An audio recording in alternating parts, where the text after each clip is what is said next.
हाँ जी बच्चों, ਅੱਜ ਮੈਂ ਤੁਹਾਨੂੰ ਗ੍ਰੈਵਿਟੇਸ਼ਨ ਦੇ ਵਿੱਚ ਅਗਲਾ ਇੱਕ ਬਹੁਤ ਇੰਪੋਰਟੈਂਟ ਟੌਪਿਕ ਕਰਾਉਣ ਜਾ ਰਿਹਾ ਹਾਂ। ਵੈਰੀ ਇੰਪੋਰਟੈਂਟ ਟੌਪਿਕ ਹੈ ਤੇ ਸੌਖਾ ਹੈ, ਬਹੁਤ ਸੌਖਾ। ਜਿਓ ਸਟੇਸ਼ਨਰੀ ਜਾਂ ਫਿਰ ਜਿਓ ਸਿੰਕਰੋਨਸ satellite. A satellite which appears to be stationary, which appears to be at fixed position at a definite height to an observer या फिर observation point is called geostationary या फिर geosynchronous satellite। ਤੁਹਾਨੂੰ ਸਮਝ ਆ ਗਿਆ ਹੋਵੇਗਾ मैं कहना की चाहना। सपोज आ अर्थ अपने को ये कोई सैटेलाइट है,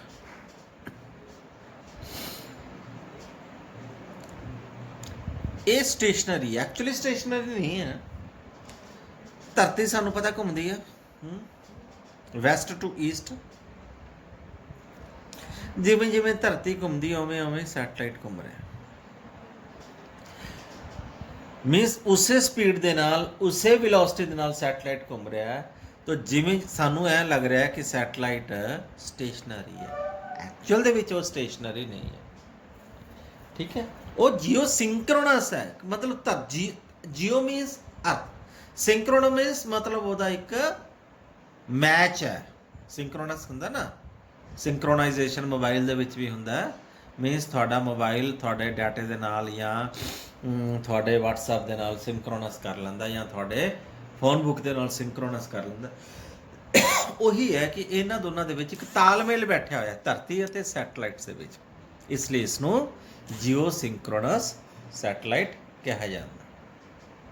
ਨਾ तो जियो स्टेशनरी सैटेलाइट देख है कि time period of rotation should B 24 hours. Jio stationery satellite के जो टाइम पीरियड है वो कितना होना चाहिए, 24 hours. And R is the radius 6.4 into 10⁻6 metre. G is 9.8 metre पर सेकेंड स्क्वायर है। तो हाइट का फार्मूला आप कितना सी बच्चों, height T is equal to 2 square R square G upon 4 R square raise to power 1/3 minus of capital are.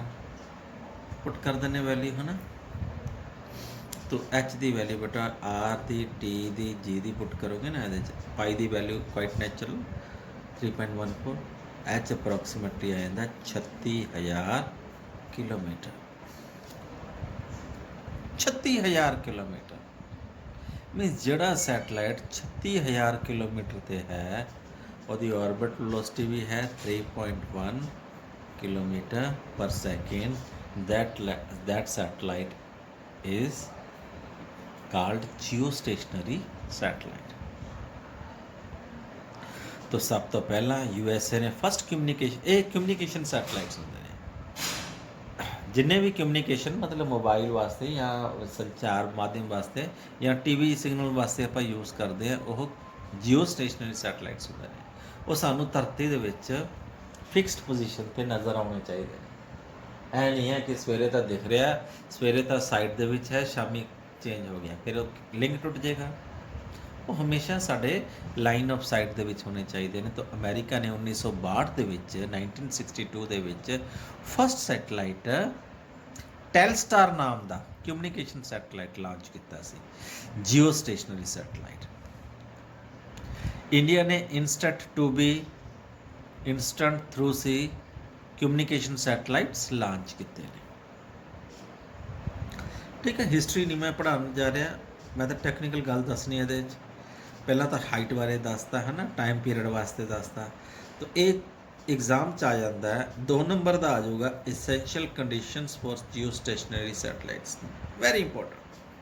बस आही आंदा, होर कुछ नहीं आंदा इहदे च। What are the essential conditions for geostationary satellites? बस इन्हू ध्यान नाल सुन लियो ते आराम नाल तुसी लिख दोगे, कोई दिक्कत नहीं आएगी। Number 1, height that should be equal to 36,000 kilometre. ये जरूरी है लिखना, क्योंकि जे 36,000 किलोमीटर तो घट हाइट रहेगी वो तेज हो जाएगा, जे 36,000 किलोमीटर तो वध हो जाएगी वो स्लो हो जाएगा। फिक्स्ड हाइट है 36,000 किलोमीटर पे। A geostation satellite should be nearly 36,000 kilometre. Second condition है time period of revolution is 24 hours. 24 घंटिया के विच अपना चक्कर पूरा कर ले। थर्ड कंडीशन क्या है? Its orbit, very important, its orbit of rotation should B concentric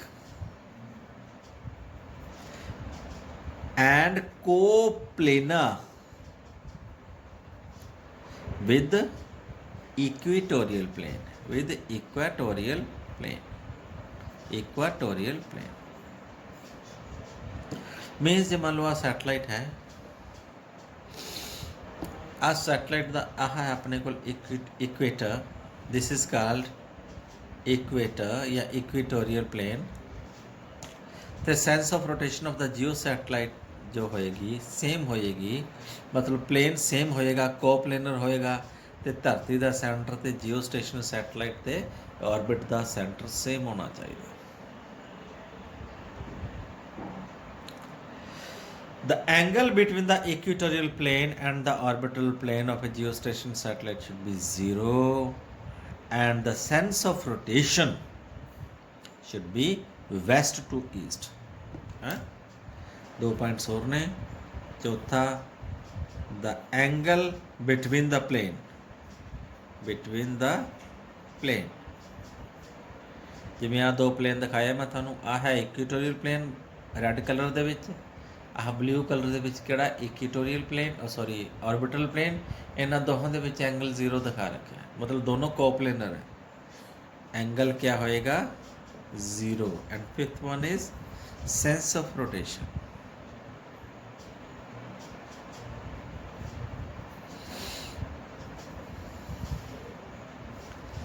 west to east. आप 5 पॉइंट लिखने हैं तुसी, जिवें धरती घूमती है वैसट टू ईस्ट एंड उस डायरैक्शन दे विच वो घूमना चाहिए। And next is orbital velocity भी लिख सकते हैं 3.1।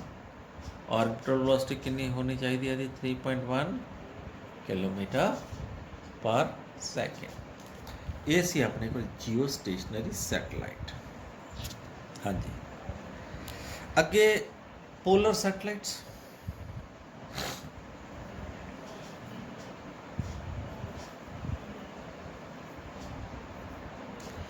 देखो बच्चों, 2 तरह के सैटेलाइट्स होंगे ने, या तो जियो स्टेशनरी या फिर पोलर। तेन डायग्राम दिखाना बुक चो, आ दिखा रखे अर्थ, आ जियो स्टेशनरी सैटेलाइट है, जियो सिंक्रोनस ऑर्बिट दिखा रखे। या तो सैटेलाइट नूं इधरों छड़ देंगे या इधरों। होर सैटेलाइट्स होंगे जे तुसी जियो स्टेशन था तो इधर भी ऐ छड़ता, कोई सैटेलाइट छड़ता, वो ग्रैविटेशनल पुल दे करके अपने आप ही खिंच के जियो स्टेशनरी बन जाना। हाँ, पोलर सैटेलाइट नूं तुसी नहीं इफेक्ट कर सकते, है ना। पोलर सैटेलाइट्स जिहड़ा हुंदा है वो की हुंदा है, वो पोल्स दे विचों दी इक्वेटोरियल प्लेन दे नाल 90 डिग्री का एंगल बनाता है। आ इक्वेटोरियल प्लेन ना पोलर सैटेलाइट कितना डिग्री का एंगल बनाता है? 90 डिग्री का एंगल बनाता है।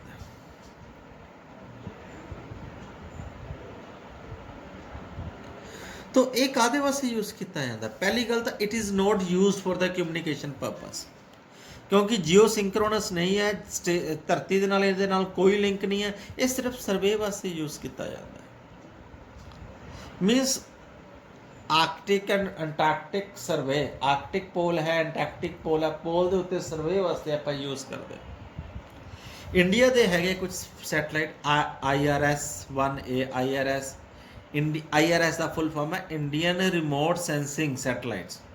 1A 1B and 1C 1D ਇਹ ਸੈਟਲਾਈਟਸ ਨੇ ਜਿਹੜੇ ਪੋਲਰ ਸੈਟਲਾਈਟਸ ਨੇ। ਇਹਨਾਂ ਦਾ ਯੂਜ਼ ਦਿਖਾ ਰੱਖਿਆ the survey of the ground water, detecting of areas under the forest, ਹੈ ਨਾ, ਧਰਤੀ ਦੇ ਉੱਤੇ ਕਿੰਨੇ ਫੋਰੈਸਟ ਨੇ, for assessments of droughts, preparing of wasteland maps, for assessments of crop diseases ਨੂੰ assessment ਕਰਨ ਵਾਸਤੇ, for detection of good fishing zones, river oceans, for spying purpose, this is important, ਮਤਲਬ ਤੁਸੀਂ ਇਸ ਨੂੰ ਸਪਾਈਂਗ ਪਰਪਸ ਵਾਸਤੇ use ਕਰਦੇ enemy troops ਦੇ ਉੱਤੇ, for location of place and times of nuclear explosion if conducted। ਇਹ ਹੈ ਸੈਟਲਾਈਟ। तो what are the important uses of satellite? In communicating radios, TV and telephone signal across the oceans, in forecasting the weather forecasting ਵਾਸਤੇ satellite use ਕੀਤੇ ਜਾਂਦੇ ਆ, in studying the upper region of atmosphere ਦੇ ਉੱਤੇ study ਕਰਨ ਵਾਸਤੇ use ਕਰਦੇ ਆ, to determine the exact shape and dimensions of the earth ਨੂੰ ਸਟੱਡੀ ਕਰਨ ਵਾਸਤੇ ਵੀ ਸੈਟਲਾਈਟਸ ਯੂਜ਼ ਕਰਦੇ ਆ, and to study the cosmic rays and solar radiations. Cosmic rays ਕਿਹੜੀਆਂ ਨੇ, ਜਿਹੜੀਆਂ ਸਨਸ ਤੋਂ ਆ ਰਹੀਆਂ ਨੇ, ਉਹਨਾਂ ਦੀ ਸਟੱਡੀ ਕਰਨ ਵਾਸਤੇ ਯੂਜ਼ ਕਰਦੇ ਆ। That was 2 type of satellite, geostationary which is very important, and no doubt polar satellites, you must have to know that. 2 ਤਰ੍ਹਾਂ ਦੇ ਸੈਟਲਾਈਟਸ ਹੁੰਦੇ ਨੇ। ਓਕੇ, ਆਈ ਥਿੰਕ ਇੰਨਾ ਬਹੁਤ ਅੱਜ ਵਾਸਤੇ। Thank you, have a nice day.